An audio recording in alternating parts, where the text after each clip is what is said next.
నే. ఓం నమ శివాయ. నేను శ్రీశైలం వెళ్ళడానికి మార్కాపురం రైల్వే స్టేషన్ నుంచి ట్రైన్ దిగి బయటకు వచ్చానండి. చాలా చలిగా ఉంది. ఇక్కడ నుంచి బస్సు ఎక్కి నేను శ్రీశైలం వెళ్ళడానికి మార్కాపురం రైల్వే స్టేషన్లో వెయిట్ చేస్తున్నాను. అలాగే బస్సు ఎక్కానండి. ఈ బస్సు దోర్నాల టోల్గేట్ దగ్గర ఆపేశారండి. దోర్నాల టోల్గేట్ దగ్గర నుంచి మార్నింగ్ 6కి అలౌ చేశారు వెహికల్స్. ఇది నల్లమల ఫారెస్ట్ కదా, ఎవరిని వెహికల్స్ నైట్ టైం వెళ్ళవంటండి, ఓన్లీ డే అంట. బస్సులో కూడా చాలా చలిగా ఉందండి. ప్రతి సంవత్సరం నేను కాశీ వెళ్ళేవాడిని. గత 20 సంవత్సరాల నుంచి నేను కాశీ వెళ్తున్నానండి మాల వేసుకుని. ఈ ఒక సంవత్సరమే నేను శ్రీశైలం రావడం జరిగింది. ఈ నల్లమల ఫారెస్ట్ అంతా చాలా భయంకరంగా ఉందండి. లోయ ఎక్కువగా ఉంది. బస్సు ఘాట్ రోడ్లో ఎక్కలేకపోతుందండి. పోయిన మంత్ నేను కాశీ వెళ్ళాను కాబట్టి ఇంక 2 సార్లు కాశీ వెళ్ళాను. ఈ సంవత్సరం శ్రీశైలం రావడం జరుగుతుందండి. ఎప్పటి నుంచో శ్రీశైలం వద్దాం అనుకుంటున్నాను, అందుకని రావడం జరిగింది. ఈ ట్రైబల్ ఏరియా అండి ఇదంతానే. అలాగే సున్నిపేట వచ్చామండి. సున్నిపేట నుంచి ఆపోజిట్లో ఉన్న కొండలోనే శ్రీశైలం ఉంది. శ్రీశైలం ఎంటర్ అయిపోయాము. శ్రీశైలం నుంచి బస్ దిగి అన్నపూర్ణ సత్రంలో రూమ్ తీసుకున్నామండి. రూమ్ తీసుకుని స్నానం చేసి స్వామివారి దర్శనానికి బయలుదేరడం జరిగింది. స్వామివారి దర్శనం మార్నింగ్ ఇప్పుడు చేసుకుంటాం కదని వచ్చామండి. ఇక్కడ దీపారాధన చేసుకుని మేము దర్శనానికి వెళ్ళడానికి ఉచిత దర్శనం ఖాళీగానే ఉందన్నారు, అలాగని ఉచిత దర్శనానికి వెళ్తున్నాం.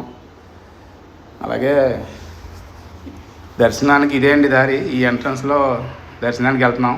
దర్శనం చేసుకుని మేము ఇలా బయటకు రావడానికి 1 గంటలో దర్శనం అయిపోయింది. దర్శనం చేసుకున్న తర్వాత మేము సాక్షి గణపతి ఆలయానికి వచ్చామండి. సాక్షి గణపతి ఆలయానికి ముందు రావాలట, కానీ మేము స్వామివారి దర్శనం చేసుకున్న తర్వాత సాక్షి గణపతి ఆలయానికి వచ్చాం. సాక్షి గణపతిని కూడా దర్శనం చేసుకుని ఆయనకి క్షమాపణ చెప్పి నేను స్వామివారికి దర్శనం చేసుకునేలా బయటకు వచ్చానండి. అలాగే స్వామివారికి క్షమాపణ కూడా అడిగి నేను బయటికి రావడం జరిగింది. ఈ సాక్షి గణపతి ఆలయం దగ్గర నుంచి నేను లలితాపీఠం దగ్గరికి వచ్చానండి. అలాగే అక్క మహాదేవ్ గుహలకి వెళ్దాం అనుకున్నాం, కానీ ట్రైన్ సరిపోదన్నారు, ముందుగా బుక్ చేసుకోవాలట. అలాగే లలితాపీఠం దగ్గర నుంచి మేము ఆపోజిట్లో లోయ ఉందండి. ఆ లోయలో పాలధార పంచదార ఉందండి. ఆ దారులు ఉన్నాయని మేము చూడడానికి ట్రెక్కింగ్ చేసుకుంటే మేము ఆ డౌన్కి వెళ్ళడం జరిగింది. చాలా లోయలోకి దిగిన తర్వాత అక్కడ వాటర్ ఫాల్ ఉందండి. ఈ కొండల్లో ఉండే వనమూలికలన్నీ తెచ్చి ఈ ట్రైబల్స్ అంతా ఈ ప్లేస్లో అమ్మడం జరుగుతుంది. అలాగే ఇక్కడ పంచదార అంట, పంచదార కాదు పంచదార, అంటే 5 దారాలు పడుతున్నాయి కాబట్టి పంచదార అంటున్నారండి. ఈ పంచదారలో వాటర్ తాగితే చాలా తీగా ఉంది. ఇక్కడ ఇది వేరేగా ఉంది. దాని ఆపోజిట్లో మీకు పాలదార అని ఉందండి. పాలదార అయితే మీకు చాలా హైట్ నుంచి వాటర్ ఫాల్ అండి. పాలు ఎలా ఉంటాయో అలాగే పడుతుంది వైట్ కానీ. చూడండి దూరంగా ఉంది కదా, అదే పాలదార అంటున్నారు.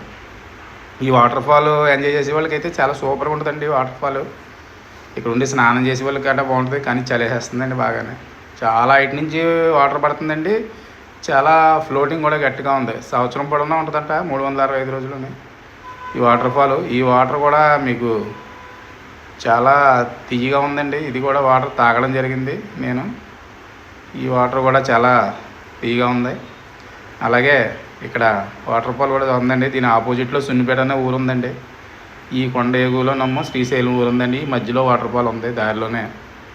ఇక్కడ నా ఫ్రెండ్ నేను కలిసి వచ్చామన్నాం కదా, బ్లూ షర్ట్ అయినండి శ్రీనని నా ఫ్రెండ్ అండి. గత 10 సంవత్సరాలుగా మేమిద్దరు ఫ్రెండ్స్ అండి. ఆయన కూడా 10 సంవత్సరాల క్రితం మాల వేసారు. అప్పటి నుంచి నాతో దోస్తి, మంచి ఫ్రెండ్ అండి. ఆ మాల వేసినప్పుడే కలిశారు, మా దగ్గరకు వచ్చి పూజ చేసుకునేవారు. ఈయన కాకినాడ అండి. కాకినాడ నుంచి మేము ఎప్పుడు యాత్రలు చేసినా ఈయన మాతో ఉంటాడండి. ఇంక నేను ఏ ఊరు వెళ్ళినా ఈయన గ్యారంటీగా ఇంక టికెట్ తీసేయడం, ఈయన రావడం జరిగింది. బాగా క్లోజ్ ఫ్రెండ్ అండి, తమ్ముళ్ళు అంటాడు, చాలా బెస్ట్ ఫ్రెండ్ అండి. నాకు ఏ సహాయం కావాలన్నా ఈయనే చేస్తారు. శ్రీనండి ఈయన పేరు. ఓకే. అలాగే ఇక్కడి నుంచి ట్రెక్కింగ్ చేసుకుంటా మళ్ళీ పైకి వచ్చి మేము దారిలో వనమూలికలు అవి ఏమన్నా కొందామని గంధం చెక్కలని ఆయిల్కి వనమూలికల డబ్బాలు అవి తీసుకున్నామండి. అవి తీసుకుని మేము దారిలో అవన్నీ చూసుకుంటా పైకి వచ్చాము. పైకి వచ్చి ఆ డబ్బాలు కూడా తీసుకున్నామండి. అవి అందులో ఆయిల్ వేసుకుంటే హెయిర్కి బాగా వెళ్ళిపోవాలి ఉపయోగపడుతుందని. అలాగే వచ్చి మేము మళ్ళీ వెహికల్ ఎక్కి నంది సర్కిల్కి వచ్చామండి. నంది అంటే నందీశ్వరుడి దగ్గర నుంచి శ్రీశైల శిఖరం చూడాలంటే అండి ఇక్కడ నుంచి 20 రూపీస్ టికెట్ చేశారు.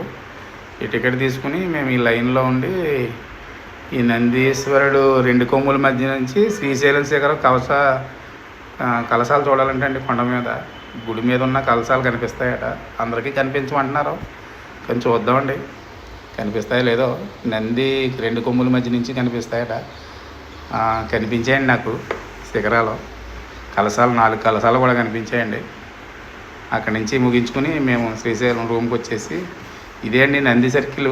ఈ నంది సర్కిల్ నుంచి లెఫ్ట్కి వెళ్తే పాతాళగంగ అండి, రైట్కి వెళ్తేనేమో మనకి ఇంటికి వచ్చి దారండి. బ్యాక్ సైడ్ అన్ని రూమ్స్ అండి, ధర్మసత్రాలు. అక్కడి నుంచి ఆపోజిట్ ఎదురుగుంటా ఈ నంది ఎదురుగుంటా ఉన్నదే గుడి రోడ్ అండి, టెంపుల్ రోడ్డు. ఈ టెంపుల్ దగ్గర నుంచి మీకు గాలిగోపురం కనిపిస్తుంది కదా, అలాగే టెంపుల్కి వెళ్ళాలి. గాలిగోపురం చెట్లు అడ్డుగా ఉన్నాయి కాబట్టి క్లియర్గా కనిపించట్లేదండి. ఇక్కడి నుంచి ఒక 500 మీటర్స్ ఉంటుంది టెంపుల్. మీకు అదిగోనండి టెంపుల్ శిఖరాలు అయ్యో. ఇదే గుడి అండి. మొత్తం అంతా శ్రీశైలం ఇదే అండి. ఈ ట్రిప్ చాలా బాగా జరిగిందండి.